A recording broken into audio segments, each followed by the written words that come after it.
lagi ya. Bye-bye. Dah beli semua barang-barang tu? Dah beli dah. Berapa harganya semua? Cili sos RM40, kicap RM70, gula pula RM1, semua RM4.10. Mana bakinya? Ni dia. Mana lagi? Tadi mak bagi kau RM4. Dalam laci ada 90 sen, mak suruh kau ambil. Kau beli barang pula dengan harga RM4.10 aja. Sepatutnya bawa balik 80 sen. Kau beli gula-gula lagi ke? Saya beli coklat ni. Cakap telefon Sini kan ada telefon. Budak ni. Hello, nak cakap dengan siapa? Ping, saya Meling. Meling, apa hal? Xiuming, Ziofang dan saya nak pergi membeli belah. Awak nak ikut sama tak? Boleh juga, nanti saya tanya mak Bye-bye. Mak, boleh tak saya ikut Meling dan kawan-kawan saya pergi membeli belah? Kerja rumah dah siap ke belum? Dah siap. Baiklah, tapi jangan pergi lama-lama. Balik cepat tau. Mak, duit poket saya dah habis. Baru aja hari Senin hari tu mak bagi. Hari ni hari Rabu. Takkan dah habis? Kenapa dengan kau ni? Boros sangat. Tak tahu nak berjimat. Mak, ini bukan kali pertama tau. Apa kau janji dengan mak? rancang dulu baru belanja. Ada kau buat? Semalam baru jadi kawan saya. Saya belanja, dia makan. Kemarin pensel saya patah. Saya beli pensel baru. Jangan kau nak buat alasan pula. Kau tak rancang langsung perbelanjaan kau. Ini adalah tabiat yang buruk. Dengar mak mesti ubah perangai kau ni tau. Mulai hari ni mak hanya bagi kau duit poket setiap minggu. Kau mesti rancang baik-baik. Kalau habis, mak takkan bagi lagi. Kalau macam tu tak dapatlah saya keluar dengan kawan-kawan saya. Baik, hanya tinggal kali ni aja. Jangan habiskan duit ni tau. Terima kasih mak.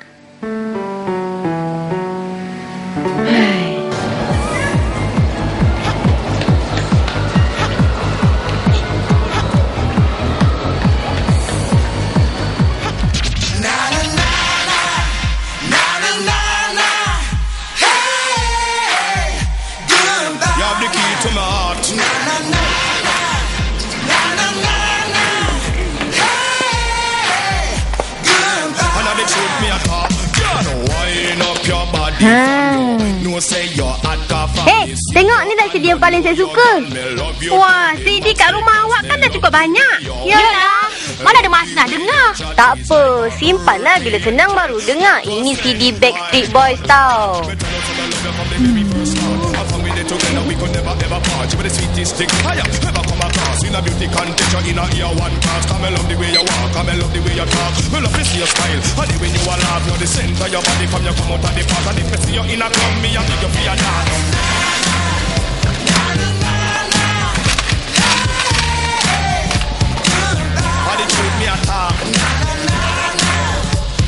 Terima kasih.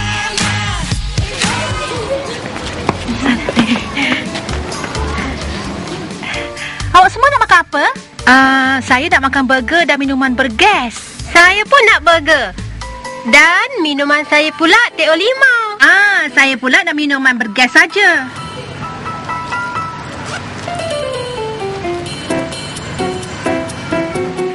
Ping, awak pula nak makan apa?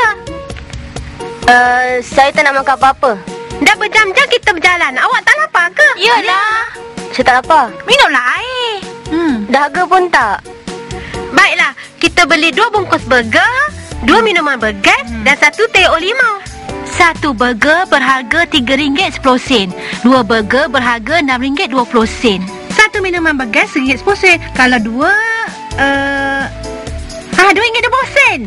Teh limau RM1.50. Semuanya RM9.90. Saya pergi beli sekarang. Nanti awak bagi saya duit tau. Baiklah.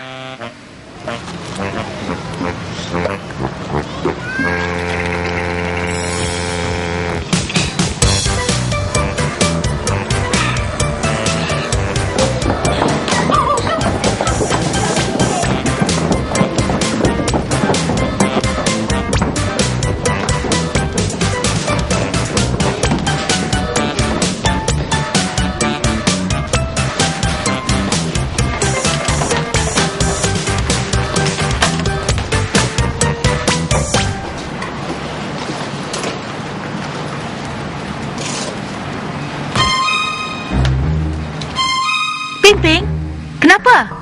Muka awak pucat lah. Awak sakit ke? Pimping. Pimping. Kenapa Baik bagi cikgu. Pimping. Kenapa ni? Pimping sakit, cikgu? Sakit? Ya.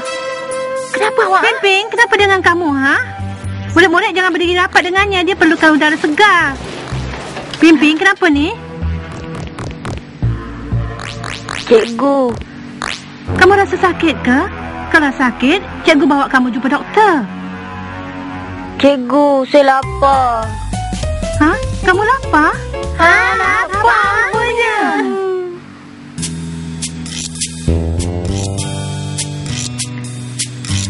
Kenapa kamu boleh jadi lapar? Tak makan tengah hari ke?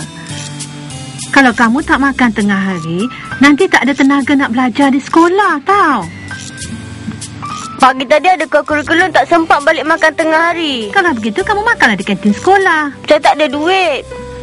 Mak bapak kamu tak bagi kamu duit? Dah habis saya belanja, tak berani nak minta lagi. Kenapa? Sebab Pimpin suka berbelanja. Duit yang mak bapak dia bagi, sekejap saja dah dihabiskannya, cikgu. Oh, begitu ke? Lain kali kamu patut rancang perbelanjaan kamu, tau. Tapi saya tak tahu. Kan, kamu boleh belajar dari mereka macam mana nak rancang perbelanjaan. Mak saya bagi saya duit belanja setiap hari, jadi saya tak susah lah. Saya tak suka beli barang-barang yang membazir. Saya simpan duit poket saya yang tinggal untuk digunakan bila saya memerlukannya. Bagus, kamu ada tabiat menyimpan. Macam mana kamu, Cuming? Lebih kurang sama dengan Pimping. Tapi saya taklah belanja seboros dia. Biasanya saya akan kehabisan duit pada hari Sabtu. Rupanya Pimping kedua ya. Sebenarnya nak rancang pembelanjaan ni taklah susah sangat. Biar cikgu ajar kamu suatu kaedah, iaitu pembahagian. Apa pembahagian? Murid-murid, hari ini cikgu nak ajar kamu operasi bahagi. Siapa boleh bagi tahu cikgu apa dia operasi bahagi? Operasi bahagi maknanya pembedahan. Pembedahan yang boleh dibagi-bagikan, cikgu. Jawapan tu salah. Operasi pembahagian mengajar kamu cara membahagi barang secara adil. Sebelum kita mula belajar operasi pembahagian, kamu semua mestilah hafal sifir terlebih dahulu. Faham tak tu? Faham. Tengok, apa benda yang cikgu pegang? Buah apple. Betul, di sini ada 10 biji apple. Cikgu nak bagi kepada 2 orang budak. Macam mana agaknya cikgu nak bagikan?